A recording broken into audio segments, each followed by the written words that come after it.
masa Nabi Muhammad sallallahu alaihi wasallam Isra Mi'raj, Nabi tengok ada pokok kayu hijau kat bawah. Nabi tanya Jibril, "Ya, itu pokok kayu hijau apa?" Disitulah dulu Musa bersandar manakala dia tak ada tempat berpegang. Ayah hilang, mak tak ada, istana dah tinggal, manusia tak ada yang dikenal.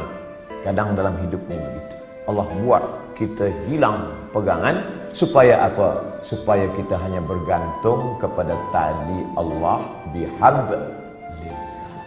Makanya jangan suuzon pada Allah. Puan mungkin sekarang bergantung pada suami, tak lama selepas tu mati laki. Kenapa laki aku yang mati? Kenapa tak laki dia? Aku sembahyang, aku baca Quran, aku baca Yasin, aku ikut tazkirah. Husnuzon pada Allah. Inna husni zanni abdi bi. Aku menurut prasangka hamba kepada aku. Mungkin Allah ingin supaya kita hanya bergantung kepada Allah semata. La haula wala quwata illa billah. Makanya perempuan yang tabah, dia tak menangis. Mati laki dia tak ada nangis. Awak tak menangis? Tak, saya bergantung pada Allah. Kenapa tak menangis? Memang saya lama dah tunggu. Sebab laki itu tak elok, jahat, tak sembahyang. Oleh sebab itu maka kita husnuzan pada Allah. Anak ada, bini ada, unta ada, kebun ada, berpegang kepada makhluk. Allah uji, Allah matikan anaknya, dia tetap berpegang. Allah buat unta lembu mati, kambing mati, tetap. Allah buat pula kebun-kebun yang hijau menguning, layu mati kering, tetap juga. Tinggal seorang saja yang tempat dia bersama, rahmah. Maka disebut dalam doa orang menikah, Allahumma arham bainakuma kama rahimta baina Ayyuba wa rahmah. Ya Allah, buatlah mereka berdua berkasih sayang sebagaimana berkasih sayangnya Ayyub dan Siti Rahmah. Rahmah setia. Harta tak ada, anak mati, kambing mati, tanaman kering, tetap cinta kepada Ayyub. Sampai masa ujian, di bawah ujian, jatuh serendah-rendahnya dari kaya raya, hilang semuanya, datang penyakit kulit, berulat daging, tetap juga. Namun meminta kepada Allah tidak, malu dia. Ayub tak ada minta pada Allah, ya Allah, dulu aku elok, rezeki banyak, ini kenapa anak mati, tanaman mati kering, onta mati, datang pula penyakit kulit, salah aku apa? Tak ada Ayub marah kepada Allah. Sampai akhirnya Rahmah tak tahan. Apa kata isteri Ayub? Berdoalah pada Allah Ayub, mengadulah pada Allah. Apa kata Ayub? Rabbi anni massani ad-dur wa anta arhamur rahimin. Rabbi, ya Allah, anni, sesungguhnya aku, massani ad-dur, terkena penyakit, wa anta arhamur rahimin, engkau maha sayang di antara yang penyayang. Tak ada dia mengadu, dia tak ada minta, dia hanya bercakap saja, ya Allah, aku kena penyakit. Tak ada dia minta, ya Allah, sehatkanlah aku dah tak tahan lagi dah. Dia hanya berkata, aku kena penyakit dan engkau maha sayang di antara yang sayang. Maka saat itu apa kata Allah? Urkud birijlika, tumit engkau pijakkan ke tanah, keluarlah air memancar, mughtasalun baridun, air yang sejuk, dia mandi sehat walafiat, dibalikkan Allah lagi semua yang hilang. Bersandar, berpegang kepada Allah. Tak ada jalan lain. Hablum minallah. Faqsusil qasasah. Ceritakan kisah-kisah itu hai Muhammad sallallahu alaihi wasallam. Ceritakan kisah-kisah itu wahai Abdul Somad, supaya apa? La'allahum yatafakkarun. Supaya manusia ni berfikir, jangan dia sangka dia saja yang diuji Allah. Bahawa nabi-nabi dulu pun ujian hidupnya luar biasa. Mereka luar biasa. Kalau Ustaz Abdul Somad biasa di luar. Di Sumatera, di Kalimantan, di Sulawesi, di Papua, saya bagi tazkirah di luar. Orang dalam masjid, saya di luar. Di Padang, di Malaysia, alhamdulillah di dalam. berpegang kepada Allah Subhanahu wa taala. Datang risau susah hati, kemana risau hati nak dialamatkan? Ambil air sembahyang, menghadap kepada Allah, angkat dua tangan, Allahu Akbar. Kadang ada orang ini dia nampak kita tenang, macam tak ada masalah dalam hidup, tapi dia tak sembahyang, dia tak baca Quran, dia tak berzikir. Kenapa dia tenang? Rupa dadah. Patutlah tenang, nak gila dah. Tidak ada jalan lain. Sebenarnya orang yang minum khamar tu yang nak dia cari apa? Ketenangan. Orang yang pakai dadah tu sebenarnya yang nak dia cari apa? Ketenangan. Orang yang makan itu ini sebenarnya ketenangan. Maka ketenangan semua ini palsu. Ketenangan ini tidak ada yang betul. Saya sampai office pukul 7. Biasa office cepat hari itu saya sampai. Ada seorang kaki tangan, Ustaz Somad cepat sampai. Ya, ada yang saya nak tanya pada Ustaz. Sebenarnya lama saya dah nak tanya, cuma malu di majlis. Ini kita tak ada orang lain, saya nak tanya. Apa? Saya kalau dengar lagu dangdut tenang hati saya. Kata saya, ini tak betul.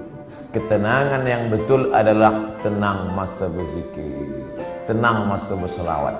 Kadang kita ni jaga pagi tidur, sempit rasa hidup, tak tahu entah apa yang menyusahkan hati, maka lapangkan. Orang lain dia kata, bila anda nak tenang, pejamkan mata, tarik nafas, tarik, tahan. Kita tak diajarkan macam tu.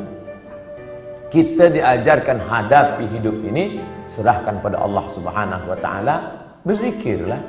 Apa zikir? Kata ustaz ini banyak-banyak berselawat. Bila engkau susah hati, banyak-banyak berselawat. Allahumma salli ala sayyidina Muhammad wa ala ali Muhammad. Allahumma salli ala sayyidina Muhammad wa ala ali Muhammad. Allahumma salli ala sayyidina Muhammad. Kata ustaz ini pula, banyak-banyak berzikir. Afdhalul zikri fa'lam annahu la ilaha illallah. Kata ustaz ini pula, yang paling elok tu tasbih. Subhanallah bihamdihi, subhanallahil azim, subhanallah. Jadi awak amalkan yang mana? Itulah ustaz. Sampai hari ini satu pun saya tak amalkan. Habib ini cakap banyak selawat, ustaz ni cakap banyak zikir tahlil. Ustaz, pilihlah. La ilaha illallah 1000 elok, selawat 1000 elok, istighfar 1000 elok. Malulah mana-mana nak bawa tasbih. Tak usah pakai tasbih, pakai tangan. Subhanallah, Allahumma salli ala sayyidina. 3 kali pergi umrah, 3 bawa tasbih balik, 3-3-nya tergantung di kereta. Patutlah kereta tu yang tenang. Yang punya kereta risau. Kita berzikir supaya Allah turunkan ketenangan. Letak tenang tu di mana? Di hati. Yang punya hati ni siapa? Allah. Yang menurunkan ketenangan dalam hati siapa? Wallazi anzalas sakinata. Allah yang menurunkan ketenangan fi qulubil mu'minin, ke dalam hati orang yang beriman. Kadang hati itu macam kopi yang dikacau, kacau balau. Tapi kemudian manakala kita berzikir, terasa dia tenang. Pagi nak pergi ke office, Allahumma salli ala sayyidina Muhammad, Allahumma salli ala sayyidina Muhammad, Allahumma salli. Baca dapat dari rumah, makin jam makin banyak. Kalau kita marah, mengamuk, apakah jam itu berjalan? Tidak. Oh, ngamuk macam apa ni? Bukan dia bergerak. Kalaulah kita mengamuk dia bergerak, tentu kita mengamuk, kekejap mengamuk, kekejap mengamuk. Dia tidak akan merubah apapun. Maka banyak-banyak berzikir, banyak-banyak berselawat. Apalagi kita duduk di kota besar, internasional. Nak berangkat pagi, jam, balik jam, di tempat kerja pula banyak masalah. Bila lagi kita nak dapat ketenangan? Maka tak ada jalan lain kecuali hablum minallah. Berzikir. Saya malu nak bawa tasbih Ustaz. Okey, ada yang sekarang pasang macam ring cincin. Okey. Subhanallah, subhanallah, subhanallah. Tenang, terasa tenang. Subhanallah, subhanallah. Dapat 100. Subhanallah. Dapat 200. Dapat 1000, ambil gambar.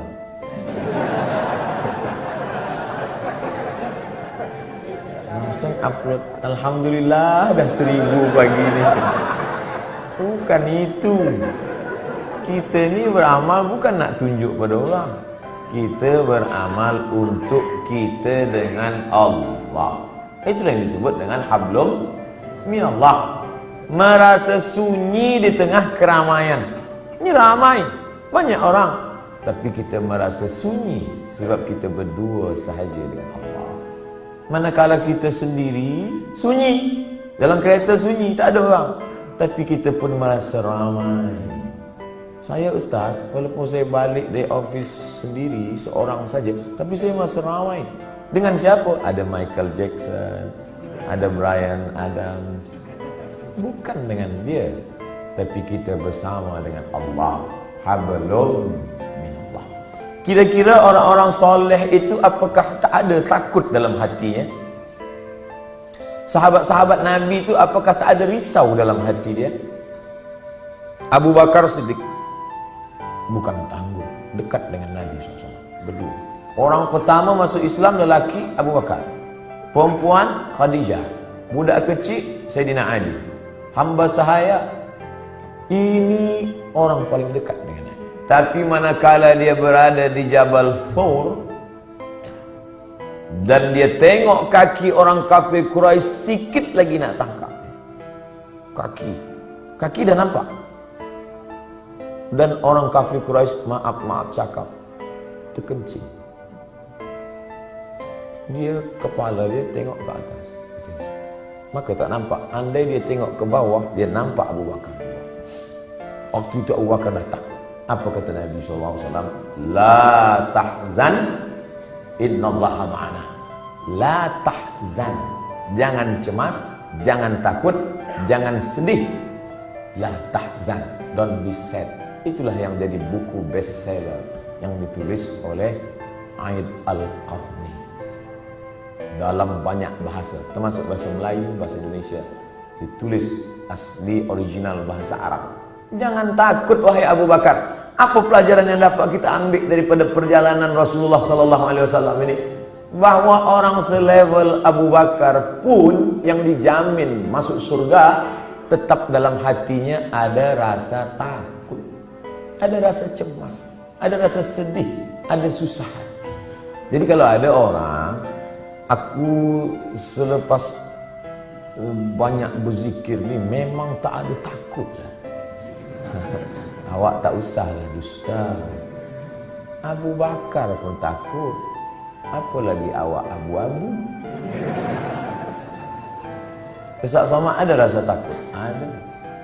Kenapa kita hilangkan itu dengan banyak berzikir? Mengusir, menghalau dia dari hati kita. Inilah yang disebut dengan hablum minallah. Innallaha ma'ana. Abu Bakar jangan takut. Idhuma fil ghari. Huma, mereka berdua. Idhuma fil ghari, ketika mereka berdua berada di dalam gua. Idh yaqulu li sahibihi, ketika ia berkata kepada sahabatnya, la tahzan, jangan takut, jangan khawatir, jangan cemas, jangan ngeri. Innallaha ma'ana, Allah bersama dengan kita. Itu juga yang terjadi pada Musa alaihissalam. Ketika Fir'aun mengejar dari belakang, di hadapan mereka Laut Merah. Maju ke hadapan, mati tenggelam Laut Merah. Balik ke belakang, akan ditangkap oleh Fir'aun beserta bala tenteranya. Kemana nak pergi? Apa kata orang Bani Israel? Inna lamudrakun. Musa, sekali ini kita memang mati Musa. Tengok dia ke belakang. Tengok belakang Musa. Itu Fir'aun dah nak tangkap kita. Di hadapan kita pula Laut Merah. Inna lamudrakun. Kita akan ditangkap. Apa kata Musa? Kalla. Tidak.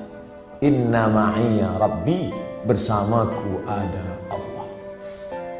Beza jawaban Musa dengan Muhammad sallallahu alaihi wasallam.